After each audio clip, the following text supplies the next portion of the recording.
Ada salahnya kita sekolah setinggi langit mungkin. Ustadz Haidar S2, saya walaupun tidak sehebat beliau, saya juga pernah duduk di bangku kuliah.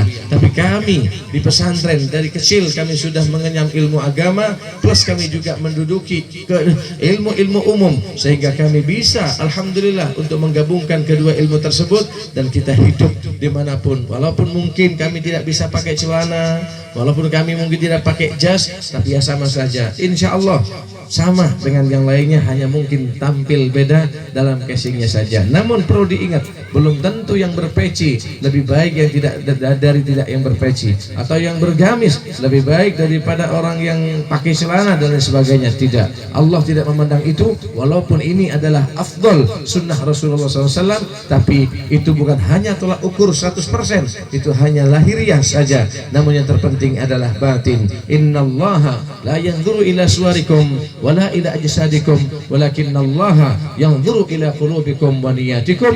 Allah tidak memandang lahiriahmu, casingmu, tampilanmu, namun yang dipandang oleh Allah adalah hati dan batin dan niatmu. Dari sinilah mari kita tata hati kita, saling menghargai satu sama lainnya. Nabi yang bersabda, man kana yu'minu billahi wal yawmil akhir falyukrim jarah. Siapa yang beriman kepada Allah dan hari akhir, maka saling menghormati antar tetangga, yaitu tetangga menghormati tetangga yang lain. Bahkan begitu indahnya Rasulullah tatkala Siti Aisyah memasak, memiliki daging anggaplah 1 kilo 2 kilo, kata Rasulullah SAW, berapa kilo atau berapa banyak yang kau masak? Sedikit ya Rasulullah, hanya ini rezeki yang diberikan oleh Allah kepada kita. Halla aktsartil marak, kenapa kau tidak perbanyak kuahnya saja? Apa tujuan Rasulullah? Kalau kita nggak bisa memberikan dagingnya, marilah kita berikan kepada tetangga minimal apa yang kita punya. Ini yang harus kita tanamkan. Jangan sampai kita merasa enak sendiri sementara tetangga tidak merasakan itu. Walaupun tentunya banyak kekurangan melalui komplek inilah, melalui RT ataupun ketua komplek inilah, mari kita kerjasama. Kalau mungkin ada kesusahan, saling mengingatkan. Kalau ada mungkin yang perlu bantuan, saling mengingatkan. Di sini ada pengusaha, abang-abang kita, saya tahu juga sebagian mereka ada pengusaha yang luar biasa, ada pengusaha di luar kota ataupun mungkin bisa keluar negeri. Ini yang kita saling mendukung.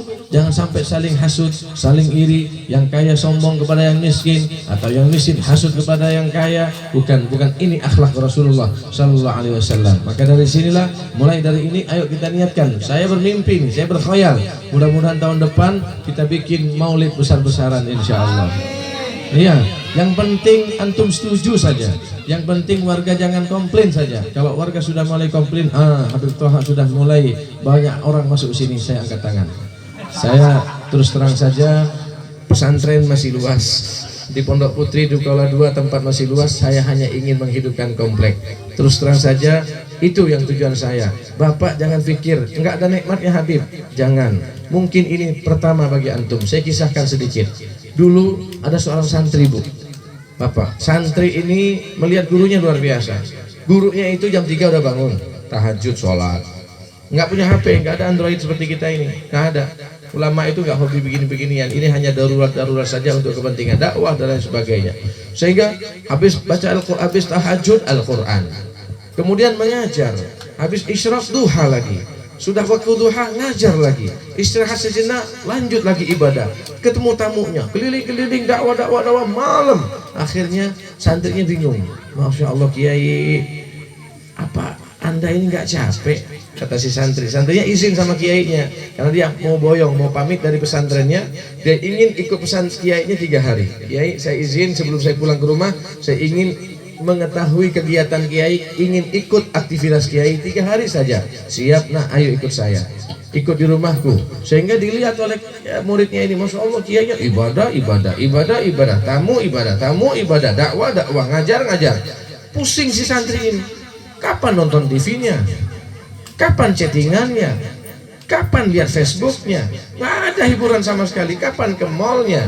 Akhirnya 1 hari 2 hari pamit ya, mohon maaf Kiai, saya nggak jadi 3 hari. Lah kenapa? Karena saya lihat 1 harinya nggak mampu, apalagi sampai 3 hari pingsan saya Kiai. Kayaknya saya bisa mati duduk ini Kiai, bisa lumpuh, saya bisa stroke duluan saya. Saya minta maaf, udah sekarang saya minta maaf, inilah yang saya bisa haturkan untuk Kiai, nggak jadi 3 hari, cukup 2 hari saja. Oh iya, Masya Allah. Namun Kiai, sebelum saya pamit, saya mau tanya dulu Kiai. Iya, emang Kiai nggak punya rasa capek toh? Emang guru ini nggak punya rasa capek? Habib ini nggak punya rasa capek? Kenapa Kiai, Masya Allah, ngaji ibadah, zikir ibadah, sholawatan berjam-jam, zikir berjam-jam, emang nggak ada rasa capek Kiai? Oh iya nak, iya ada. Saya nggak perlu jawab, tunggu ya, habis maghrib kita sholat berjamaah, habis isya yuk kita keliling-keliling. Oke Kiai, senang dia jalan-jalan, memang tujuannya mau jalan-jalan sama Habibnya, sama Kiainya. Ayo nak, dibawalah jalan-jalan, mungkin kalau di kota tuh mungkin dibawa ke Siantan gitu ya, kemudian dibawa ke Sungai Jawi atau ke Tanjung Raya, ke macam-macam lah, dibawa satu gang. Nah, di depan gang dulu, bukan sekarang, dulu kan ada orang yang terkadang nonton film apa namanya tuh, gibol ya, gila bola. Ada orang yang merapikan di kopi di kafenya layar tancap ataupun proyektor yang besar yang disiapkan untuk nonton bareng. Ditanya sama kiainya, "Nak, itu siapa itu? Ngapain mereka?" "Oh, ini persiapan Kiai." "Apa?" "Nonton bareng Kiai." "Jam berapa?" "Jam 2 malam Kiai." "Dari kapan itu siapnya?" "Dari sekarang udah siap Kiai." "Lah mereka nggak capek tuh?" "Enggak lah Kiai, enak nonton bola." Siap.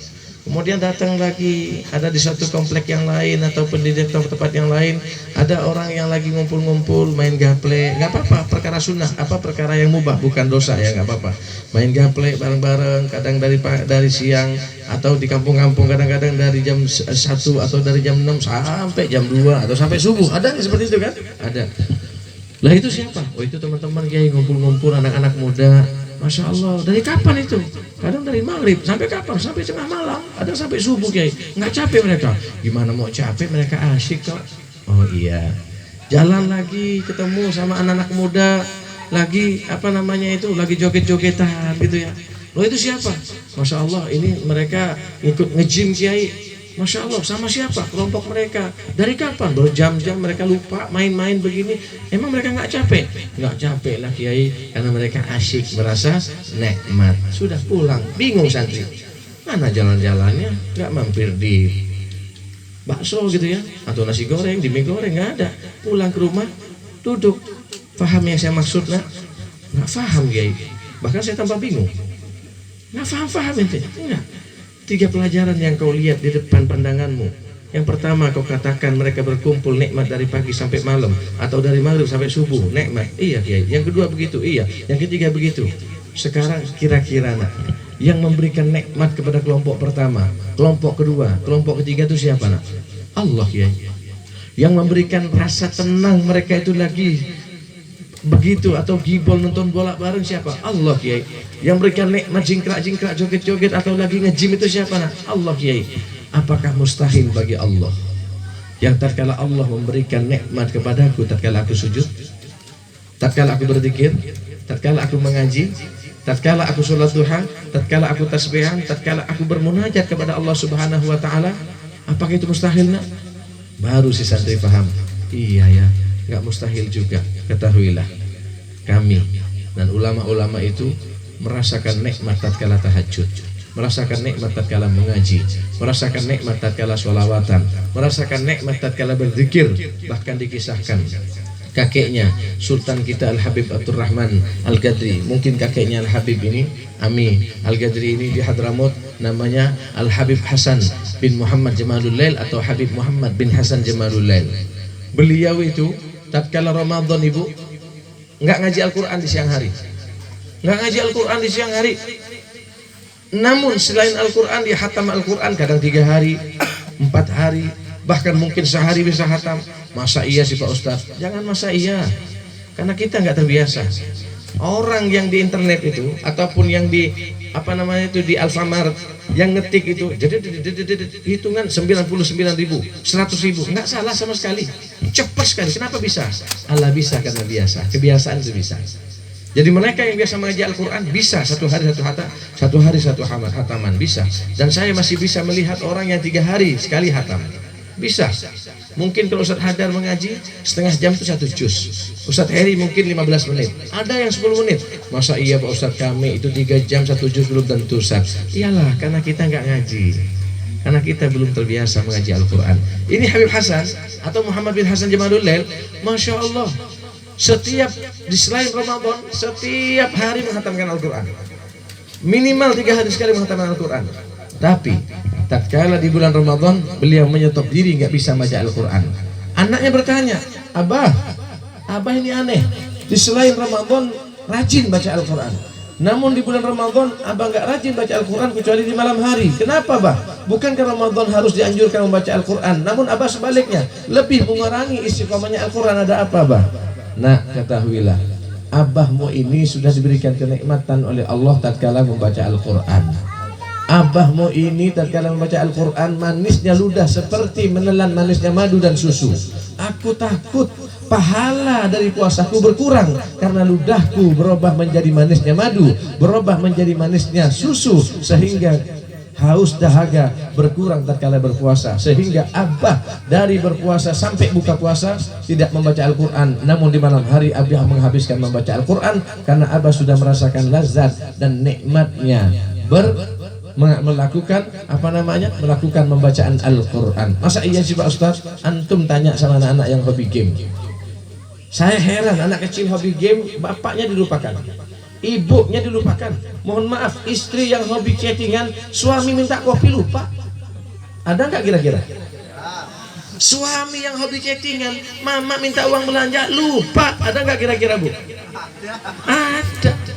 Ini nggak mustahil, Pak. Ini sunnatullah yang masuk akal. Namun Allah itu memberikan kenikmatan macam-macam. Ada orang yang nikmat tatkala naik mobil, ada orang yang nikmat tatkala mereka punya uang banyak, ada orang diberikan nikmat tatkala sujud pada Allah, ada orang yang diberikan nikmat tatkala mengajar di pesantren. Ada loh satu ustaz kalau nggak ngajar di pesantren itu sakit kepala, Pak. Ada. Saya tahaddusan bin nikmah, saya bukan sombong. Kalau saya nggak ngisi pengajian malam, pusing saya. Tanya sama istri saya, pusing saya kalau nggak sholawatan seperti ini, pusing. Habib bukan sombong kata orang Pontianak lah, agak sikit lah. Enggak. Maaf. Tapi betul, saya kalau nggak ada sholawatan tiap malam agak lemah saya semangat. Tapi tatkala baca seperti ini kan sudah setiap hari. Sama dengan Anda tidak merokok, gimana? Pusing kan? Ya begitulah kira-kira. Cuman Allah yang memberikan. Ayo kita rubah sedikit-sedikit bagaimana caranya hobi kita itu nikmat dalam hal yang positif, tapi mengurangi hal yang negatif. Kalau perkara mubah nggak apa-apa. Kalau sekedar gaplean bareng-bareng di pendopo nggak apa-apa, menjaga keamanan itu bagus. Yang penting nggak ada perjudian ataupun mengejek keterlaluan, nggak apa-apa. Musik-musikan hal yang mubah silahkan, tak masalah. Tapi jangan lupa kita sholat subuh, zikir pada Allah, dan ini yang harus kita pertahankan. Tapi saya usul nanti kepala komplek, nanti kita ngaji lah seminggu sekali. Saya minta jatah sebulan sekali. Kalau tiap minggu takut saya bohong nanti. Tapi sebulan, ya daripada Habib nanti muluk-muluk. Habib ini dulu janji seminggu sekali, ujung-ujung nggak pernah datang. Lebih baik katakan yang pahit daripada yang manis-manis dulu. Tapi ternyata saya lebih rajin dari saya katakan, itu kan lebih baik. Tapi saya janji, saya support guru-guru, Ustadz Haidar, Ustadz Khairi, Ustadz yang lain bisa mengajar di tempat ini. Terserah.